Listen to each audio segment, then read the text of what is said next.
BAPS Swaminarayan મંદિર જાડેશ્વર દ્વારા જૂના તવરા ગામે ફ્રી નિદાન કેમ્પ યોજાયો હતો, જેમાં 250 થી વધુ પણ લોકોએ લાભ લીધો હતો। ભરૂચ તાલુકાના જૂના તવરા ગામે ZJ પટેલ સરસ્વતી વિદ્યાલય ખાતે તારીખ 30 માર્ચના રવિવારે BAPS સ્વામિનારાયણ મંદિર જાડેશ્વર સહયોગથી ફ્રી નિદાન કેમ્પ યોજાયો હતો, જે કેમ્પમાં કમળ, ગરદન તથા મણકાના દરેક પ્રકારના રોગોની ફ્રી તપાસ કરવામાં આવી હતી, જેમાં સ્પાઇન સર્જરી ક્ષેત્રમાં આંતરરાષ્ટ્રીય એવોર્ડ વિજેતા મુંબઈ અને સુરતના પ્રખ્યાત સર્જક ડોક્ટર સેવા આપી હતી, જેમાં પ્રખ્યાત ડોક્ટર ઘનશ્યામ કાકડિયા ખાસ ઉપસ્થિત રહ્યા હતા। કેમ્પને સફળ બનાવ્યો હતો। કેમ્પસમાં ફ્રી BMD તપાસની સુવિધા, જેમાં એક સાયટિકાનો દુખાવો, 2 કમર અને ગરદનમાં દુખાવો, 3 કમર અને મણકાના ગાડીનો ઘસારો, મણકાના ફ્રેક્ચરની સારવારમાં 5 કમર અને મણકાના ઇન્જેક્શન, T6 અકસ્માતથી થતી મણકાની ઈજા, 7 મણકાની ખોડખાકણ અને 8 માં હાલ ખાલી ચડવી અને બેરાપણું,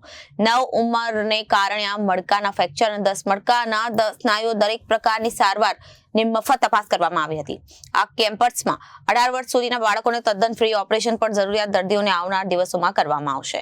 આ કેમ્પમાં 250 થી વધુ દર્દીઓએ કેમ્પનો લાભ લીધો અને કેમ્પમાં તવરા ગામના સામાજિક આગેવાનો તથા ભરૂચ તાલુકાના પ્રમુખ જયરાજસિંહ પરમાર, તવરા ગામના સામાજિક આગેવાન મનહરસિંહ પરમાર, ભરૂચ યુવા અને મોરચા જિલ્લા મહામંત્રી શક્તિસિંહ પરમાર તથા સ્વામિનારાયણ સંપ્રદાયના કાર્યકર્તાઓ ઉપસ્થિત રહ્યા હતા। હું ડોક્ટર ઘનશ્યામ કાકડિયા, સ્પાઇન સર્જન, સુરતથી આવીએ છીએ। આજ રોજ BAPS સ્વામિનારાયણ મંદિર જાડેશ્વર તરફથી જૂના તવરાની અંદર ZJ હાઈસ્કૂલની અંદર કમર, મણકા અને સ્નાયુના રોગો માટેનો ફ્રી નિદાન કેમ્પ યોજાયેલો હતો અને આ કેમ્પની અંદર આજે 250 કરતાં વધારે દર્દીઓએ આ ફ્રી કેમ્પનો લાભ લીધેલો છે। આ કેમ્પમાં અમે પેશન્ટોનું ફ્રી કન્સલ્ટેશન, BMD તપાસ અને મેડિસિનનું ફ્રી વિતરણ કરેલું છે અને 250 કરતાં વધારે દર્દીઓએ આ કેમ્પનો લાભ લીધેલો છે। આજે Jay Swami. Bureau report, Janadesh news, Bharuch.